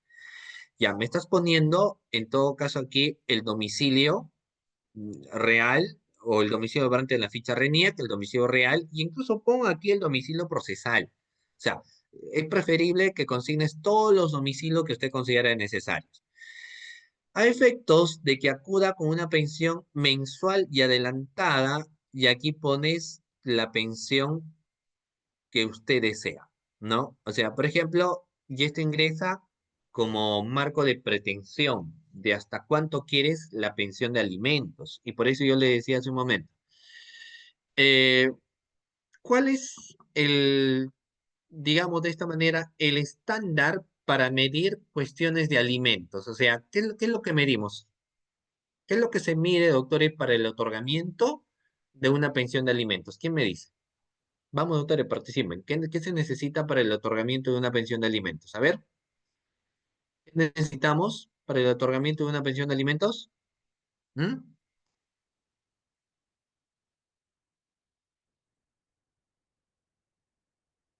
Ya, ¿qué se necesita para desvirtuar? No, ¿qué se necesita en este caso, doctores, para analizar el marco de pago de pensión de alimentos? ¿Qué necesitamos? Analizar las necesidades necesidades del alimentista, vestimenta, vivienda, educación, almuerzo, y yo prefiero decir alimentista. Algunos dicen niño, pero al decir alimentista porque es hasta los 18 años y yo tengo que ponderar todo ello, ¿ya? Lógicamente, incluso después, ustedes saben que el marco de pensión de alimentos se extiende, o sea, en un primer momento hasta los 18 años, pero esto se puede extender más y se extiende un poco más, entonces ya llegamos hasta los 28 años. O sea, 18 años, 28 años. Pero si va a ser hasta 28 años, siempre y cuando la persona tenga estudios exitosos. ¿Correcto? Entonces, siempre se analiza las necesidades de al menos en primer lugar, pero también hay que analizar las posibilidades del obligado. ¿Y hasta qué porcentaje se puede pedir alimentos, doctores? A ver, pregunta, ¿hasta qué porcentaje se puede pedir alimentos? ¿Hasta qué porcentaje?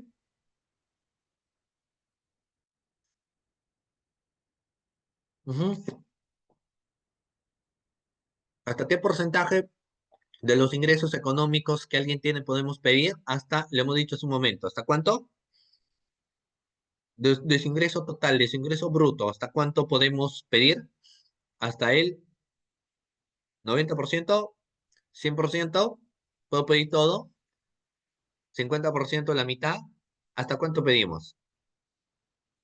Claro, muy bien. Vamos a pedir hasta el 60% de los ingresos que tiene. Ahora, no siempre te dan, pues, doctores, hasta el 60%. Te dan a veces menos, etcétera. Y va a depender mucho también de las posibilidades del obligado. O sea, no es lo mismo que una persona mensualmente tiene como ingreso, por ejemplo, 14.000 soles mensual, ¿ah? 14.000 soles mensual que la persona tenga como ingreso, por ejemplo, esporádicamente, a veces 800 soles, 500 soles el otro mes a la justa se está llegando a 850, ¿no? O sea, solamente por mencionarte. Entonces, no se van dando cuenta que la persona que tiene pocos ingresos económicos no te va a poder aportar.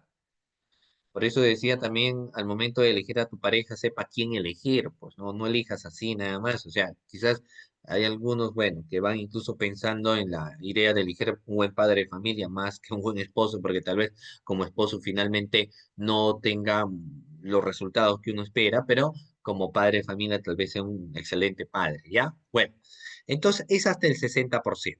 Bueno, volvamos acá al tema de nuestro petitorio. ¿Qué nos dice mi petitorio? Que en plazo con la presente demanda de alimentos, la misma que dirijo contra Pepito Palacio Zúñiga, con documento nacional de identidad número 48 47 95 68, quien domicilia, por ejemplo, en la asociación, fíjense ustedes, vamos a ver, David, Señor de los Milagros, Manzana B, lote 11A, Distrito de Ancón, Provincia de Lima, Departamento de Lima, a efecto de acuda con una pensión alimenticia mensual adelantada. Ahora, se entiende que pides tanto. Acá, por ejemplo, a manera de ejemplo, son 4.000 soles. Bueno, para un solo hijo, 4.000 soles, ¿no? Del cual le corresponde la suma de 3.000 soles a favor de nuestro menor hijo, Juanito. O bueno, ahí el menor hijo, bueno, pone incluso las iniciales, puede ser, identificado con su DNI, la edad que tiene y la suma, ¿no? A favor de recurrente y mi calidad de cónyuge. Ustedes saben que cuando, algo que también hay que precisar, porque si tú pides la pensión de alimentos, ¿puedes pedir también a favor de la esposa? A ver, yo les pregunto, ¿ah? En una pensión de alimentos, doctores, ¿solamente vas a pedir en favor del alimentista? ¿O también se podría pedir en favor, en este caso, de la esposa? También se podría pedir en favor de la esposa, siempre y cuando obviamente se encuentren casados, ¿no? Entonces han contraído nupcias, se encuentran casados, entonces a favor de ella también podría peticionarse el monto de pago por concepto de pensión de alimentos, ¿correcto? Entonces no se olviden, ¿ah? También en ese caso podríamos presentar, o mejor dicho, peticionar. Muy bien. Eh, y eso hay que tener en cuenta, ¿ok? Muy bien. ¿Qué más, doctores? ¿Qué más? Ya. Luego la competencia, a quién corresponde, estas cuestiones de pago, por ejemplo, de pensión de alimentos, también resulta siendo importante, y acá vamos a precisar, pues, sobre todo algunas cosas en el marco de competencia. Competencia. ¿Quién es competente para conocer estos casos? Es competente el juzgado de paz, letrado, porque así lo dispone el segundo párrafo del artículo 547 del Código Procesal Civil, y es de resaltar que corresponde el conocimiento del proceso de alimentos al juez de domicilio del demandado o del demandante, cualquiera de los dos, a elección de este de conformidad con el primer párrafo del artículo 560 del Código Procesal Civil. Así nos establece respecto a lo que va a venir a ser, doctores, las cuestiones de los márgenes de pago de pensión de alimentos. ¿Ya? Fundamento de los hechos. Primero, que de nuestra relación de casados, bueno, en la fundamentación de los hechos señala ello, ¿no? Que de nuestra relación de casados han procreado a su hijo Juanito, conforme consta en el acta de nacimiento. ¿Ya? Muy bien. Extendida por el Registro Nacional de Identificación y Estado Civil RENIEC. Obviamente, como medio probatorio, que en todo caso se va a juntar, ¿cuáles vienen a ser? El acta de nacimiento, ¿no? ¿Qué más? Bueno, el acta de matrimonio también, el Registro Nacional de Identificación de Estado Civil RENIEC, ¿de acuerdo? Y el segundo, cuando ustedes redactan, tendrán que poner el abono moral y material. Fíjense ustedes, ¿ah? Abono moral y abono, en este caso, doctores, material. ¿Qué les parece? Bueno, vayamos. Que, señor juez, el día, vamos a ver cómo acá, por ejemplo, se va redactando de esta manera. Porque, ¿qué nos dicen? Ah, señor juez, el día 9 de noviembre dimos por finalizada esta relación debido a que mi pareja Pepito llegó a mi domicilio de haber retornado de un viaje para proceder a llevarse con él alguna de sus prendas personales y dos de los vehículos, el cual uno de ellos es de placa roja tal se encuentra a nombre de ambos, porque ambos son casados, ¿de acuerdo? Y el otro vehículo con placa de rodaje W517448, por ejemplo.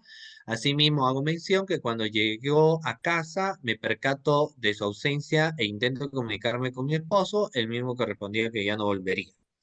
Y que no lo llame más, por lo cual el día 10 de noviembre, siendo las 14:50, me apersoné a la dependencia policial Santa Elizabeth para dejar constancia de lo sucedido y realizar una constatación por abandono de hogar.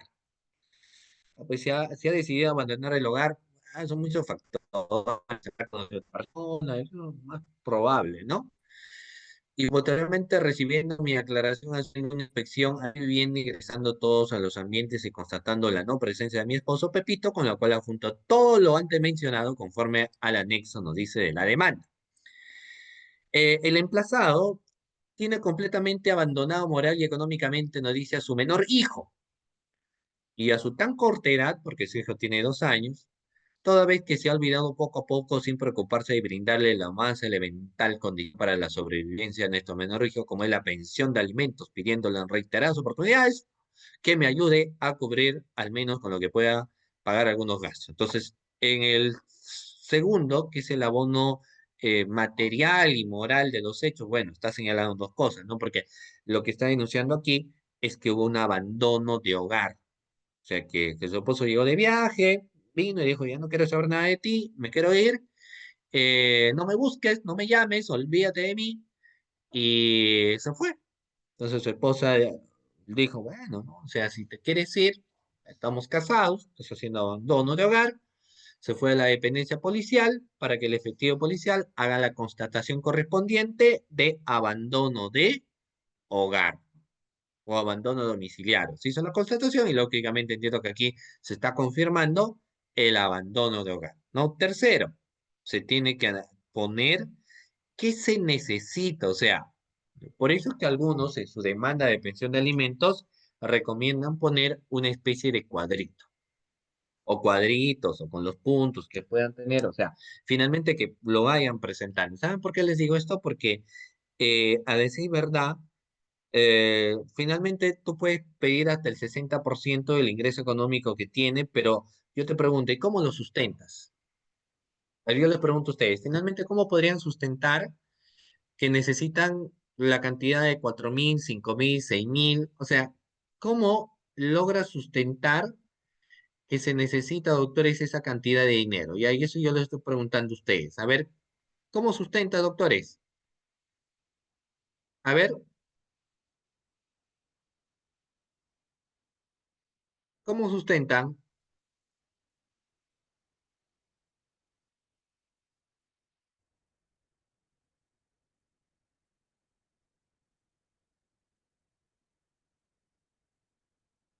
¿Mm?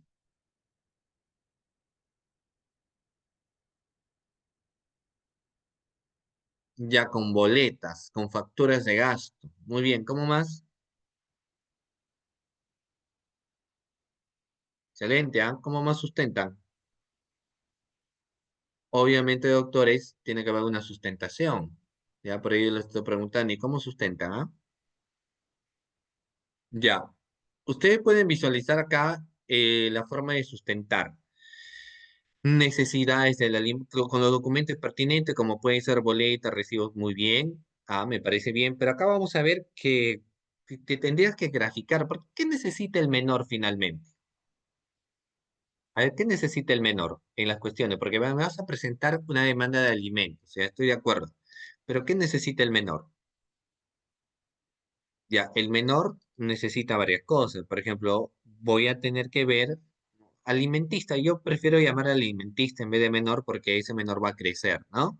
Entonces mejor lo llamo alimentista. Entonces yo tengo que ver en educación, en salud, alimentos, vestido y recreación, vivienda. Acá, por ejemplo, estoy poniendo solamente, se está poniendo 6 puntos. Porque si voy a presentar un escrito de demanda de alimentos, yo tengo que sustentar punto por punto. O de buenas a primeras voy a decir, no, quiero 5.000 soles, 4.000 soles, 8.000 soles, así de la nada, no, ¿cierto?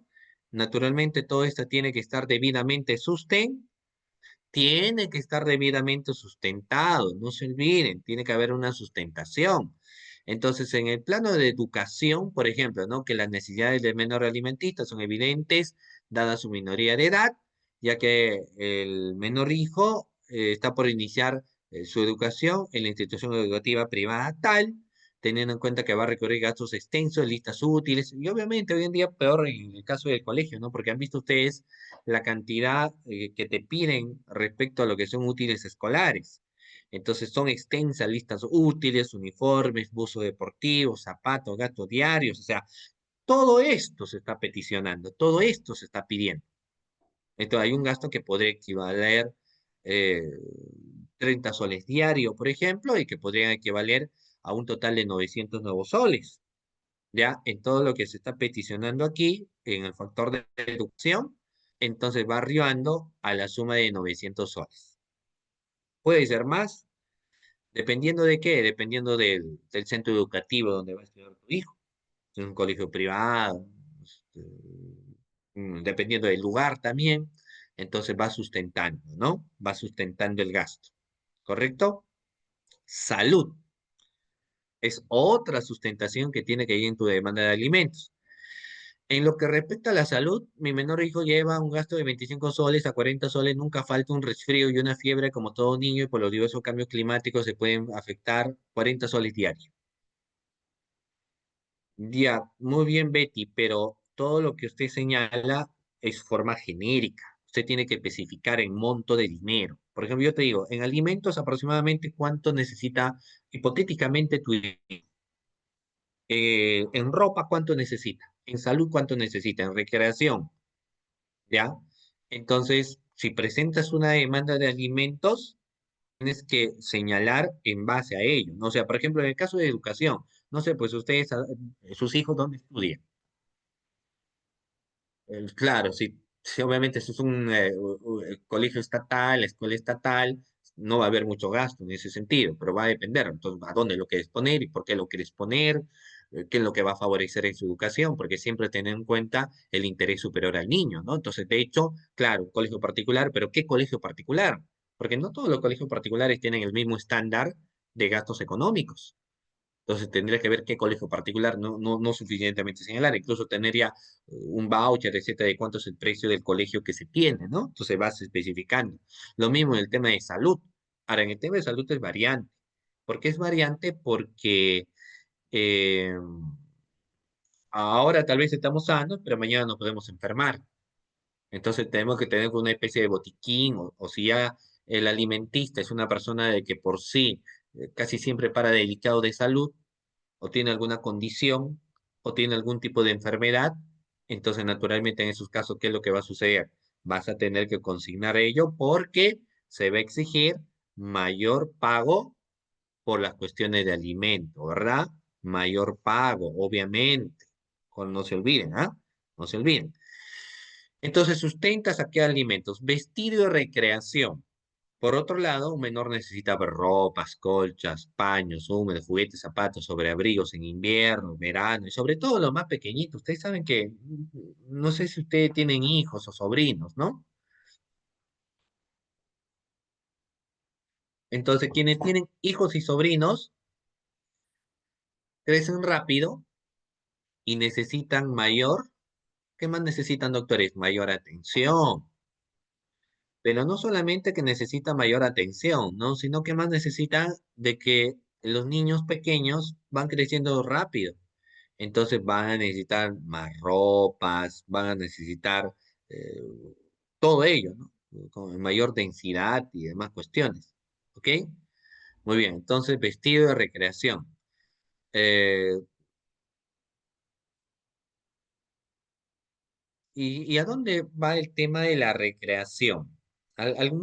Muchos me preguntan, ya, todo bien hasta ahí, pero y yo les pregunto a ustedes, en el contexto de recreación, ¿qué, qué se hace referencia, doctores, en el punto de recreación? A ver,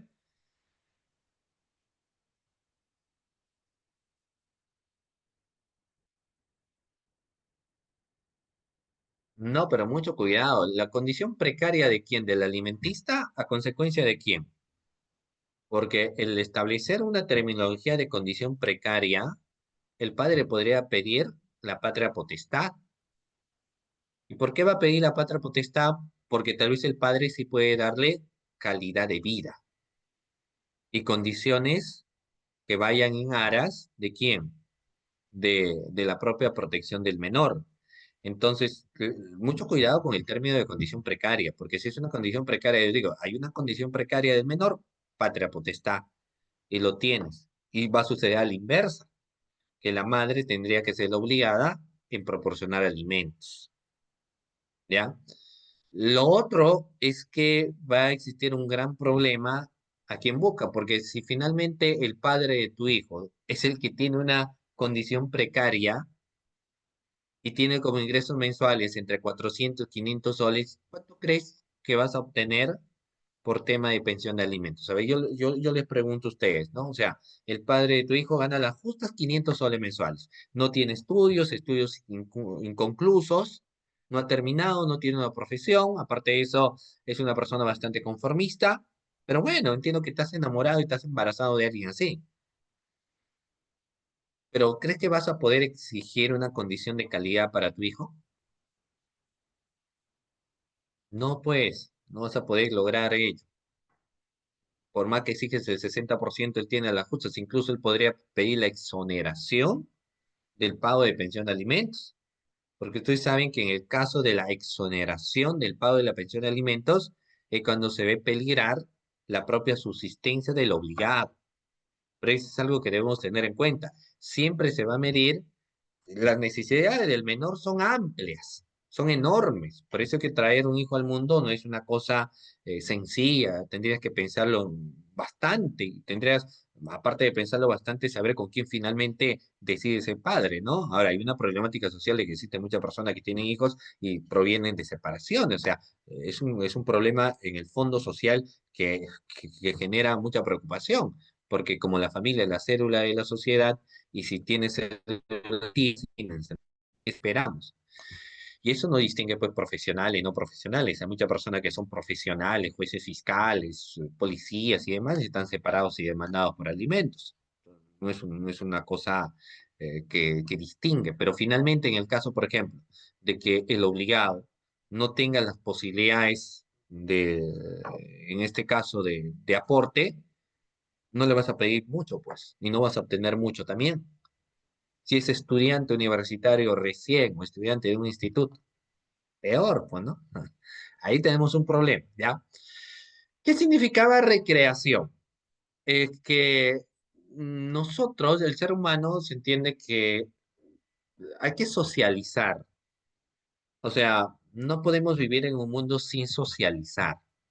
Hay que socializar, conocer personas, entablar diálogos, entablar conversaciones, practicar mucha recreación para que cuando esta persona crezca no sea un inhibido, no sea un temeroso, no sea un tímido, sea un callado, no sepa cómo hablar, tenga temores. No, no, no.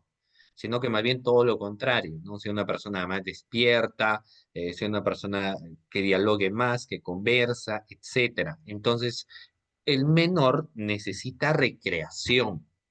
Entonces lo voy a matricular en un curso de teatro, en un curso de baile, de marinera. Aparte de eso, hay juegos donde tiene que ir, juegos para niños, donde tiene que estar con otros niños de su edad. Porque, y aquí ingresa un problema, ¿no? Cuando mucho sobreproteges al hijo y no quieres que socialice con los demás hijos, tiene 21 años, 22 y termina siendo hijito de mami. ¿Por qué termina siendo hijito de mami? No importa la edad, porque ¿qué es lo que va a pasar? En el caso de menores no hay bailes de bachata, pero sí le puedes poner en otros bailes propios de su edad. Marinera, por ejemplo, puedes saya, caporales, ¿no? Puede ver, y ya entonces va siendo una persona suelta, una persona que puede hablar. Entonces, ¿qué es lo que va a pasar? Sobre esa cuestión, incluso puedes pedir, dependiendo, o sea, ustedes saben cuánto está un curso de caporal, depende del lugar donde estás, ¿no? Por ejemplo, en Brisa del Titicaca o en otros lugares más. Entonces, fácilmente, mensualmente podrías pagar hasta 350 soles. Y tú dices, bueno, está de lunes, de los días, bueno, está estudiando de lunes a viernes, pero los sábados, en la mañanita está en pintura y en la tarde está en baile. Y los domingos está yendo para que baile caporal y cizalla. Entonces, cada curso oscila, por ejemplo, entre 300 soles, ya, o 350. 300 soles suma 600, 1200 en recreación. Y te estoy hablando de recreación, por eso es que es verdad que algunas sumas son importantes. Ahora, uno diría, pero ¿por qué lo has metido en tantos cursos? Es que está bien, pues, para que de grande no sea una persona introvertida, se mete a estudiar derecho y no quiera hablar, ¿no? Todo lo contrario. Tendría que ser una persona que más bien decide ser abogado y tendría que ser extrovertido, que hable y que no sea tímido, pues. Entonces necesita recreación el menor, ¿cierto? Necesita congeniar, recrearse, socializar,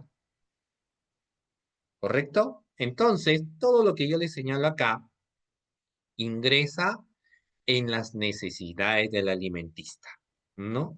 Movilidad no ingresa, porque lo que ingresa es educación, salud, alimentos, vestido, recreación y otros gastos adicionales en las cuales naturalmente sí puedes poner tal vez movilidad, ¿ya? Vivienda, claro. ¿Dónde viven? Y ahí existe un tema también, vivienda. Nosotros vivimos en un cuarto alquilado donde pagamos 200 soles mensuales. Asimismo, el pago de cuidados de inicio de 50, de 5 a 10, 200 soles mensuales. Claro. ¿Dónde vive? Vivienda. Y ahí sí podría ver, porque hay personas que, por ejemplo, viven, no sé, en un mini departamento, dependiendo mucho del lugar también. Entonces viven en determinado sitio, en determinado lugar, y el pago oscila, se me ocurre, eh, a ver, 1500, 1300, 1000, o sea, depende, ¿no? Depende de dónde está el mini departamento o el departamento. Entonces va oscilando aproximadamente esa cantidad. Entonces la madre dice, mira, todo lo que te he señalado anteriormente, todo, todito, todito, todito, llega a 5.000. Y no es descabellado, ¿ah? Porque si tú analizas en recreación hay bastante, en ropa también, en vivienda, ¿dónde están viviendo? Si es una casa alquilada, si es un hijo, tiene dos hijos, no van a vivir pues en un cuartito, ¿o sí? ¿Dónde van a tener mínimo en un mini departamento, en un departamento? Y el departamento de tal zona, bueno, está costando 1.350 sin perjuicio, por ejemplo, de que luego hay que pagar el mantenimiento, los arbitrios. Entonces, ¿te das cuenta la suma que va dándose? Entonces, si uno en realidad sumara en todas estas cuestiones, la suma es altísima, es fuerte, ¿ah? Y no todos podrían solventar. Entonces, por eso es que la norma dice, ya, si bien es cierto, todo esto necesita el menor, son las necesidades del menor, pero son las posibilidades también del obligado. Entonces, si tú te buscas a alguien que ni siquiera tiene profesión, no vas a pedir más, pues. Entonces, es culpa también de quien elige, ¿no? ¿Ya? Ok, ahora, caso inverso, ¿no? Si es un jugador de fútbol y juega en una gran liga y ustedes saben que sus ingresos económicos son altos, entonces tal vez sí puede en este caso darse la posibilidad de que la exigencia económica, porque tienen mayores ingresos económicos y aparte de ello hace empresas y demás negocios, entonces naturalmente la suma a la cual la demandante podría peticionar es más, ¿correcto? Bueno. Y aquí, después, en tu redacción, te has puesto las necesidades del alimentista. ¿Qué más creen ustedes que hay que tener que consignar en la demanda de alimentos? A ver, porque todo lo que les he hablado acá son las necesidades del alimentista. ¿Qué más hay que consignar, doctores? Aparte de eso, ¿qué más consignamos? Todo lo que se ha hablado acá, necesidad del alimentista, pero también hay que ver la capacidad económica de quién, doctores, hay que ver, vamos. ¿De quién hay que ver la capacidad económica? A ver, no se duerman. ¿De quién hay que ver la capacidad económica, doctores?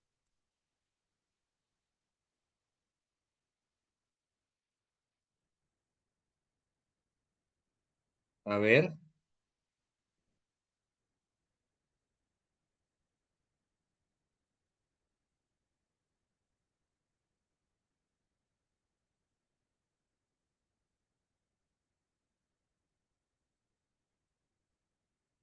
la capacidad económica de él, del obligado, del alimentante, del del alimentante, no del obligado, ¿ya? Entonces hay que ver su capacidad económica, pues ahora tú tienes que sustentar obviamente la capacidad económica, ¿no? Entonces para sustentar la capacidad económica, ¿qué me vas a poner? Me vas a poner, miren, en la capacidad económica, hago constar, ya, hago constar que el emplazado, que el demandado, Pepito trabaja actualmente, por ejemplo, en la Municipalidad de San Martín de Porres. Acá dice ejerciendo el cargo de sereno, llegando a recibir 1.500 soles mensuales. ¿Qué les parece 1.500? ¿Está bien? Poco, ¿cierto? ¿O depende? Son 1.500, ¿ah? ¿Tú crees que en todo lo anteriormente que yo te he señalado, en cuestión de creación de 4 talleres, llegas a 1.500 en recreación nada más? Ni qué decir vestido y demás. No, no, no es mucho, ¿no? Muy bien. Claro, pero bueno, ya, pues ya estás enamorado, ¿no? Porque cuando alguien dice, teóricamente, cuando te enamoras, no distingues, pues, ¿no? O sea, ya, pues estás enamorado. Si te has enamorado, lógicamente, en ese caso en concreto, lo que va a suceder es, pues, la persona ya enamorada, eh, no distingue, no se enamora hasta de quien no tenga ingresos económicos. El problema es cuando luego ese amor no dura para siempre. Entonces, tienes aquí, estás señalando, ahora acá puedes señalar, es deportista, trabaja para el Estado, y incluso más, ¿no? Porque acá hay más datos que en todo caso podríamos precisar, porque tal vez me dices, esta es la suma que aproximadamente gana, ya, ok, pero no me estás precisando si es planilla, si es locación de servicios, si es contrato CAS, o sea, no me señalas eso. Y lo que sí tendría que ser importante es que me señales. ¿Correcto? Que me señales, o sea, ¿qué es? Contrato CAN, o sea, que me señales es, ¿ya? Además tiene un ingreso diario de 70 soles, ¿no? 2.100 mensual. Ah, bueno, acá va señalando en todo caso otro ingreso por el alquiler de auto que adquirimos juntos, nos dice, ¿no? Y placa número tal, asimismo tiene un ingreso mensual aproximadamente de 4.600 soles y una combi de placa tal. Entonces vas acreditando, ¿de acuerdo? ¿Qué más? Lo cual demuestra su solvencia económica. Bueno, acá, además, un ingreso diario de 70 soles, 2.100. Mm, eh, acá nos dice, lo cual demuestra su solvencia económica, dependiendo qué entiendes por solvencia. Acá entre nos, acá entre nos yo les digo, vamos a ir opiniones. Eh, ¿Qué opinas de una persona que gana, por ejemplo, 2.600? ¿Podrías aspirar a tener un ingreso de calidad de vida para tu menor de edad? No te hablan 2.600, pues, ¿no? Y te lo chanto ahí. 2.600. ¿Ves posibilidad de solvencia económica en tu hijo? No, ¿cierto? No, pero mira, 2.600 es lo que gana tu pareja. O sea, no te va a dar 2.600 mensual. ¿Cuánto crees que te va a dar de 2.600? Hasta el 60%. ¿Cuánto es el 60% de 2.600? Pues llegarás a lo máximo a 900, eso. ¿Cierto? 900 al mes, 850. Y eso, no vas a llegar a más. Para un hijo, dos, dependiendo de la situación, porque no puedes poner en peligro las posibilidades del obligado. Entonces, ahí va el punto. Ahora, alguien me dijo, pero gana como ingreso mensual 14.000. Aparte de eso, tiene negocios y factura cerca de 30.000. Ya, pues 30.000 y es otra cosa, ¿no? Estás hablando de otro ingreso económico que esta persona tiene, por supuesto que sí, ¿no? Ahora, bueno, todo eso entonces vas a señalar la capacidad económica. Ahora, la capacidad económica actual, porque hay personas que dicen, sí, pero es estudiante de Derecho y o perdón, es estudiante de Ingeniería y ya dentro de 3 años va a terminar su carrera y es ingeniero y los ingenieros ganan bien, bien le pagan a los ingenieros, entonces voy a señalar tanto. Ah, no, no, no vemos de esa forma, ¿ya? O sea, no se va a analizar el caso de esa manera. No vamos a ver a posibilidades. Eso será, en todo caso, pedirás pues un aumento cuando llegue el momento que la persona finalmente terminó la carrera, entonces pides un aumento. Pero ahora no. La realidad actual es que está teniendo como ingreso económico tanto y ¡pum! Todo ese ingreso económico se mide en tanto. Entonces no es que voy a sustentar a futuro. No es que voy a sustentar, mira, esto va a tener más adelante, va a tener, bueno, eso se verá en su momento. Ahora es tanto y punto. ¿Ya? Ok. Ay, mira, ya. Luego, fundamento de derecho, Bueno, saben que todo lo relacionado a los conceptos de demanda de pensión de alimentos está pues en base a los artículos 424, 472, 474, 487 del Código Civil, 92, 93 del Código Civil Niño y Adolescente. No voy a presentar que el proceso corresponde tramitarse en proceso único del Código Niño y Adolescente y el monto de petitorio. ¿Cuánto pides? Por ejemplo, mención de alimentos, 4.000.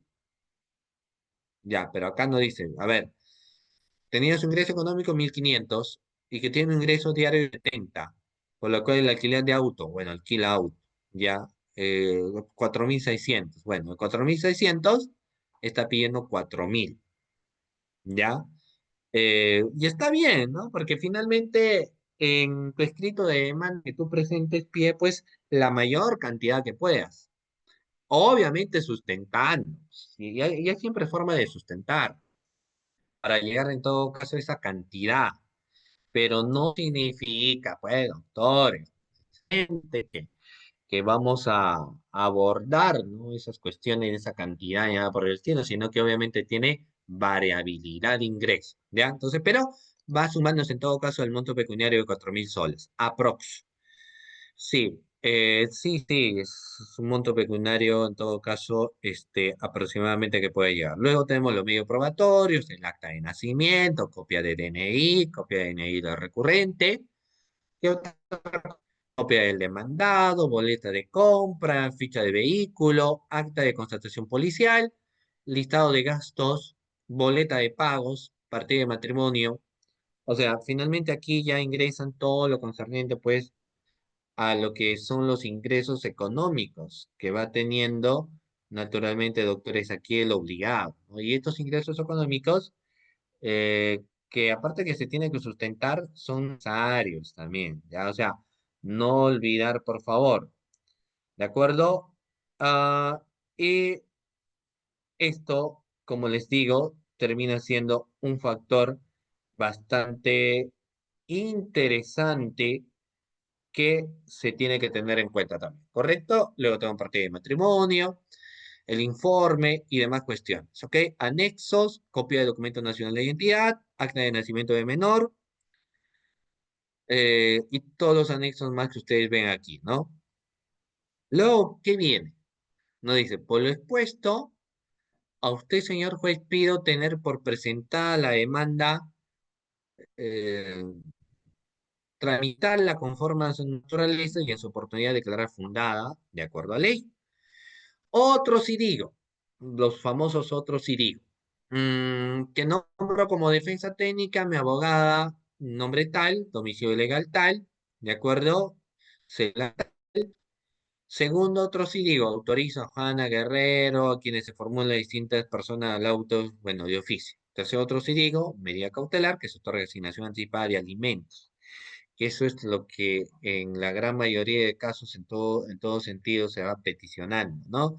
La asignación anticipado de alimentos, ¿ok? Ok, y así va concluyéndose, pues, doctores, un escrito de demanda de alimentos. Ok, vamos, doctores. Preguntas hasta aquí.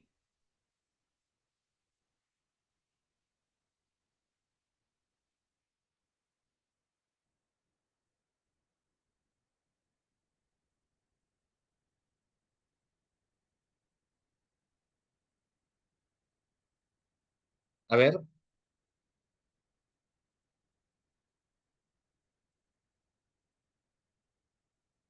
¿alguna pregunta hasta ahí?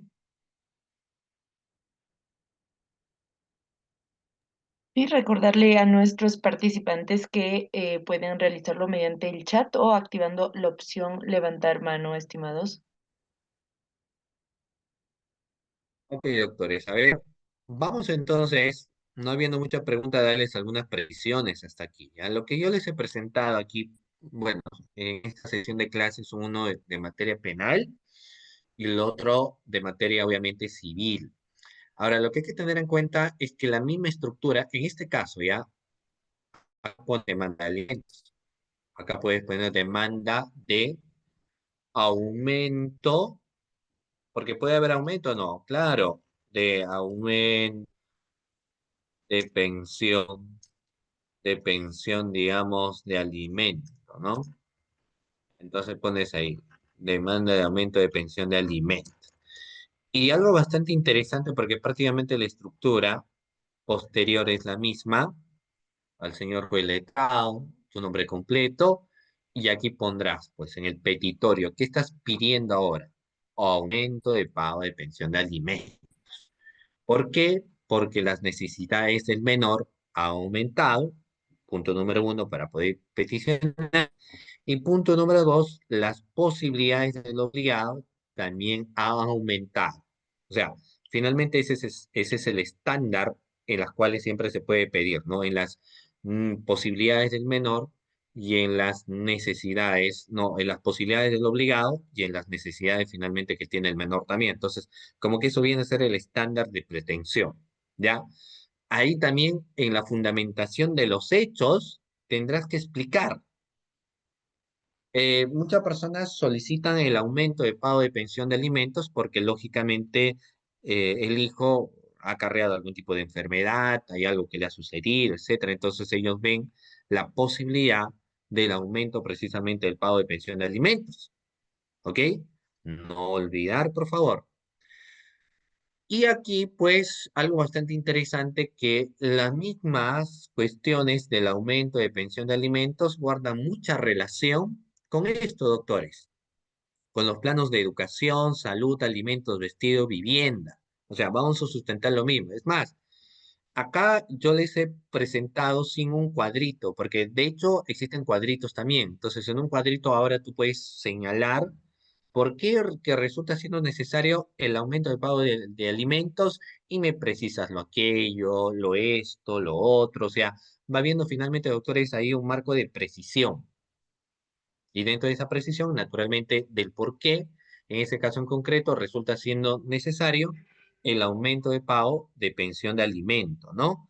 Entonces, doctores, esto viene a ser un factor muy importante que debemos tener en cuenta. En este caso en concreto, relacionado, pues, doctores, al aumento, vamos a ver que resultan siendo de mucha importancia también, ¿ya?